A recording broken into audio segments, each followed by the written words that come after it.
Ya, Bismillahirrahmanirrahim. Kita akan masuk pembahasan selanjutnya dari desain pattern.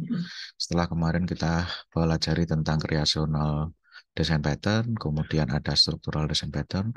Nah, di hari ini kita akan bahas mengenai behavioral desain pattern. Nah, tujuan pembelajaran pada kali ini, yang pertama, mahasiswa mampu menjelaskan behavioral design pattern. Kemudian, selanjutnya, mahasiswa mampu menjabarkan contoh behavioral design pattern. Ini nanti yang kita bahas itu ada iterator dan juga observer, ya. Nah, kita akan masuk ke intro dulu mengenai desain pattern, ya. Jadi dari Christopher Alexander.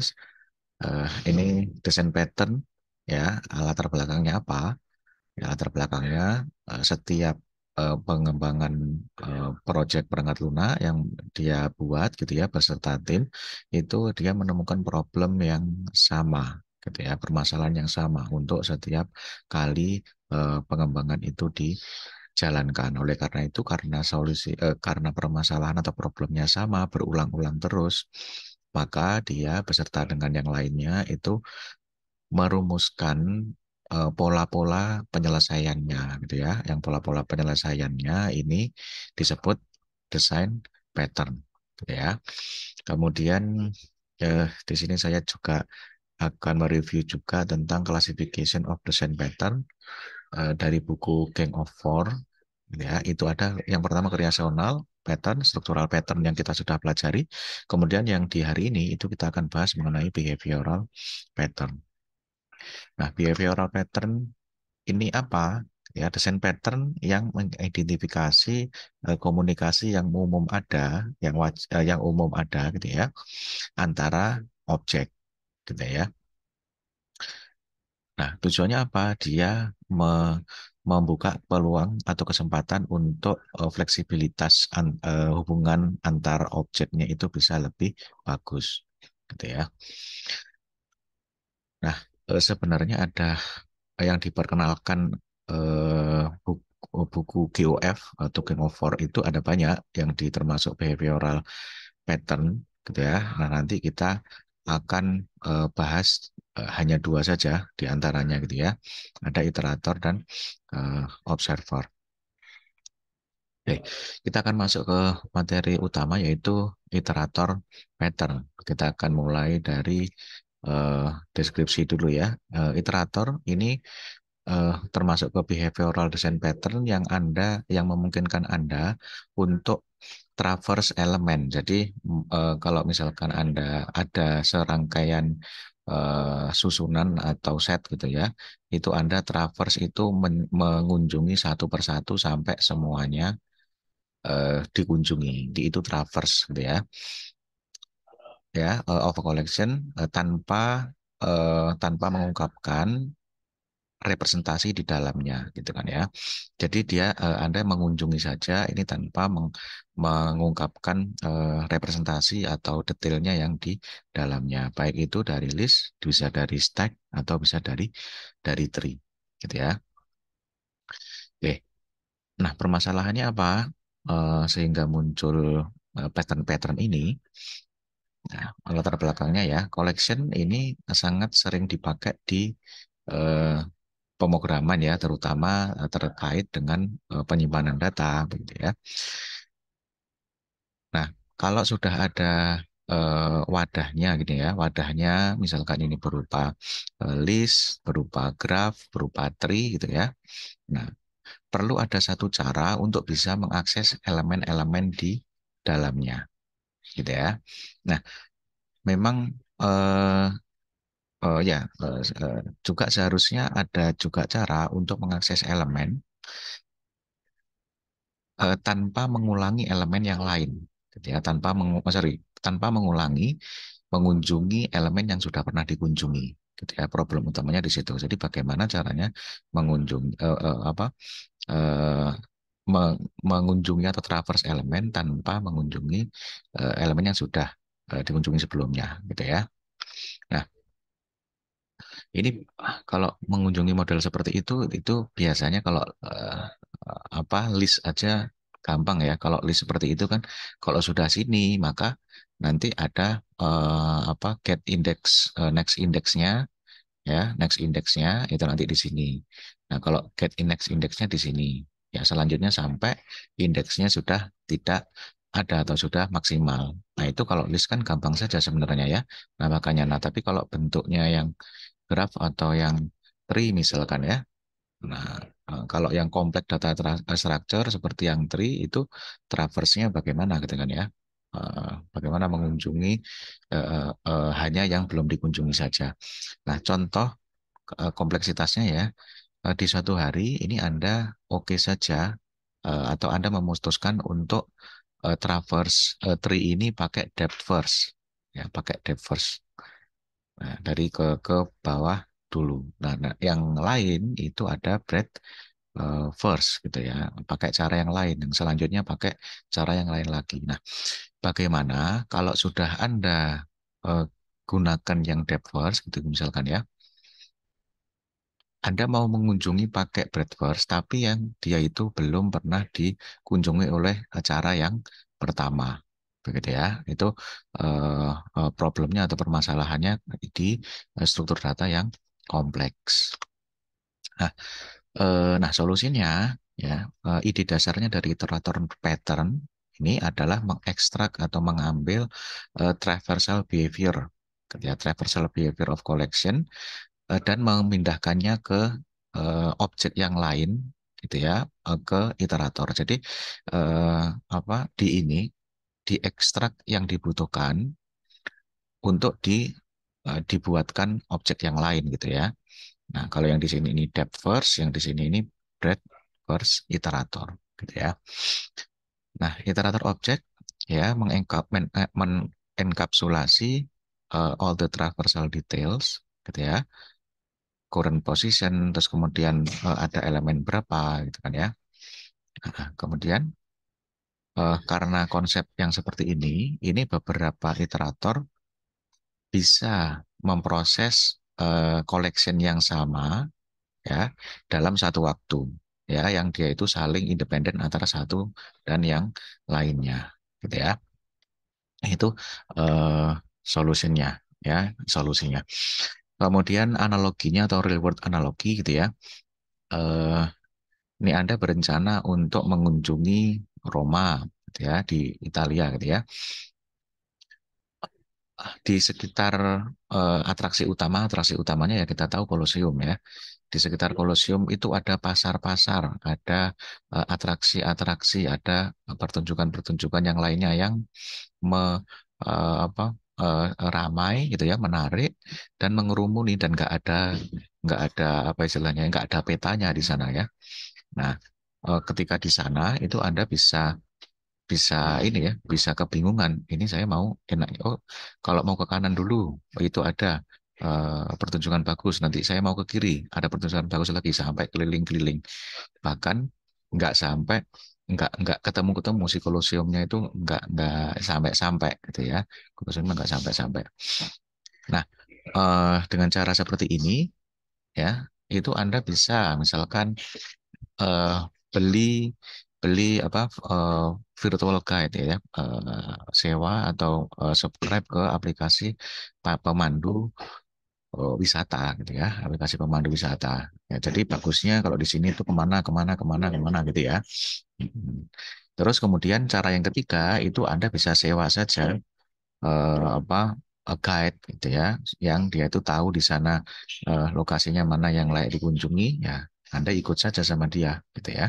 Nah, opsi-opsi tadi entah itu Anda mikir sendiri seperti apa caranya itu Anda ingat-ingat sendiri, Anda mau pakai aplikasi yang apa pemandu wisata atau pakai pemandu wisatanya langsung, itu ketiga-tiganya ini contoh dari iterator ya, contoh dari iterator, karena ketiga-tiganya itu upayanya adalah untuk tidak mengunjungi wisata yang sudah pernah dikunjungi gitu ya, seperti itu analoginya dari si iterator.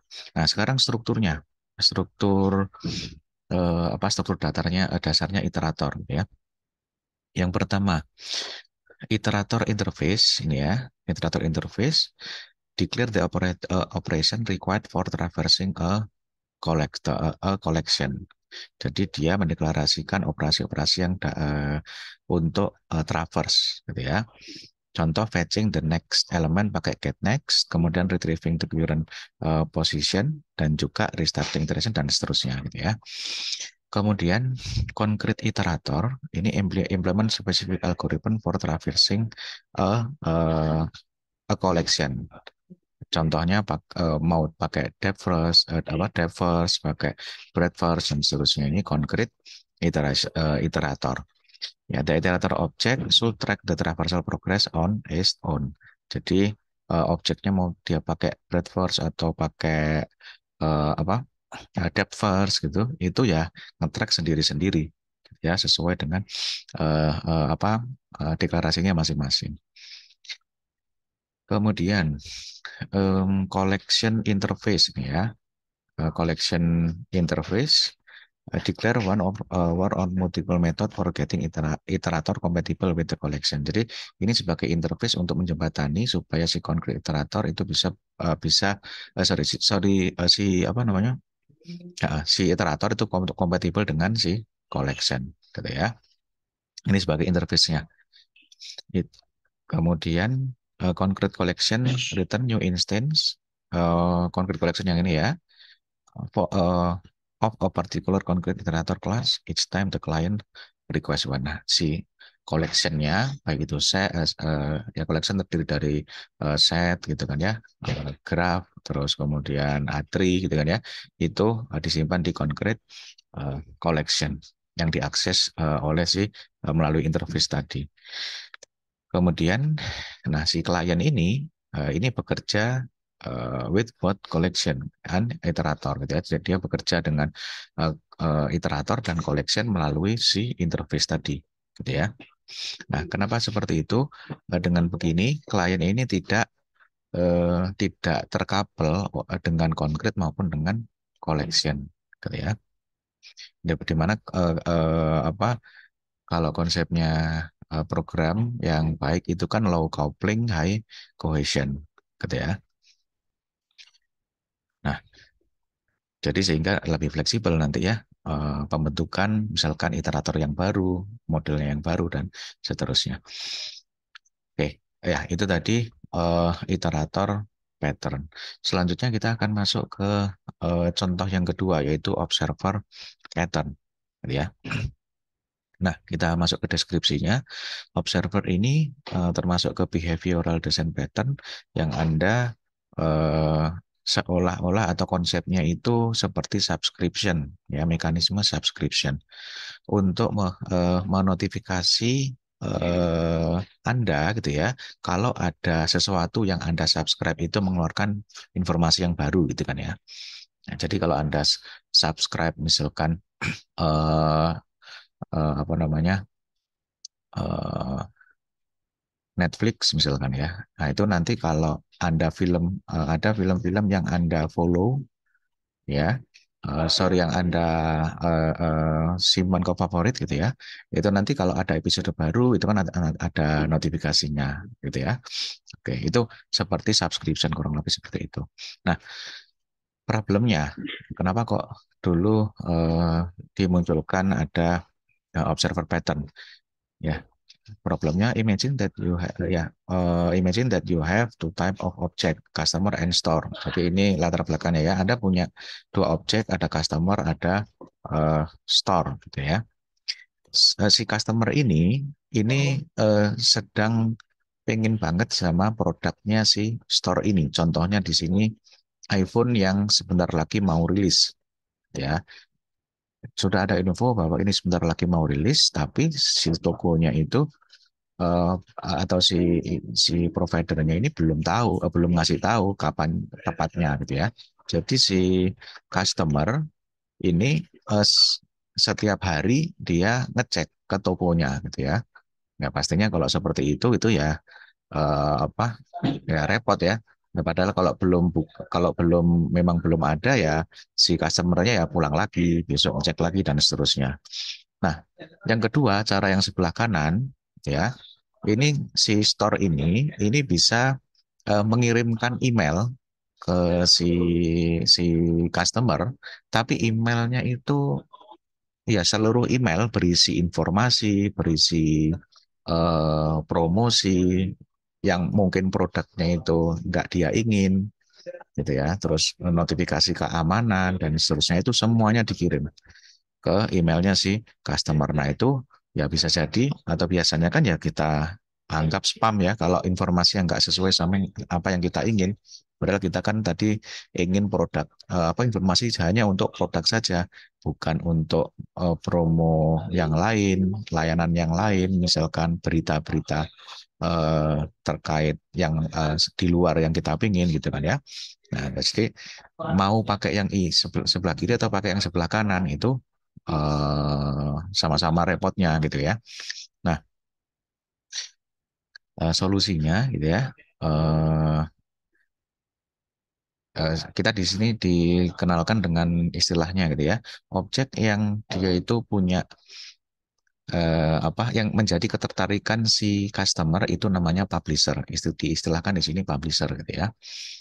Jadi toko toko tadi itu ya publisher gitu misalkan ya. Kemudian objek yang dia itu ingin melacak atau nge-track statusnya si publisher. Ya, statusnya itu artinya sudah ada berita baru belum? Ini berita barunya tentang apa saja, gitu ya. Itu namanya adalah subscriber. Ya, kemudian nah, observer pattern ini seperti yang di awal tadi disinggung, dia apa seperti konsepnya itu subscription, gitu ya. Jadi setiap masing-masing individu ini bisa subscribe atau unsubscribe, gitu ya, informasi atau event dari publisher. Dia bisa subscribe informasi yang dengan golongan apa, gitu kan ya.